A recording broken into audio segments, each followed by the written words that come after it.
Hello friends welcome to my channel blogs jumping tiger. तो देखें आमार चैनलेर फार्स्ट एवं प्रथम भिडियो प्रथम चैनल करलाम एवं प्रथम ब्लग्सटा देखें आमी लखीमपुर जिलाय आছি।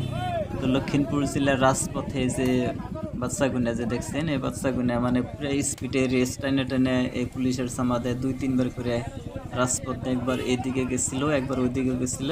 যখন থার্ড টাইম এদিকে আসার টাইমে প্লানগুনাকে ধরে এসে পুলিশের অবস্থা দেখেন কীভাবে নাওরা কাউরা বাইরেতেছে দুই হাতে তাও দেখছেন। মানে জানি না প্লাহানের কি ভুলের জন্য এরকম পিঠাইতেছে। তো প্লাহানগুনাকে ডাক দিয়ে যদি সুন্দর করে বুঝাই দিত তাও হয়তো। আসলে রাজপথে এইভাবে গাড়ি চালানো ঠিক না, বাচ্চাকেও ভুল আছে। তো দেখেন মায়ের অবস্থা দেখেন দর্শক ভাই, দেখেন এই যে আমার ফার্স্ট ব্লগের ফার্স্ট ভিডিও। তো আশা করি সবাই সাপোর্ট করবেন, আমাকে অনেক ভালোবাসা দিয়ে আমার চ্যানেলটা এগিয়ে নেবেন। তো ধন্যবাদ সবাইকে।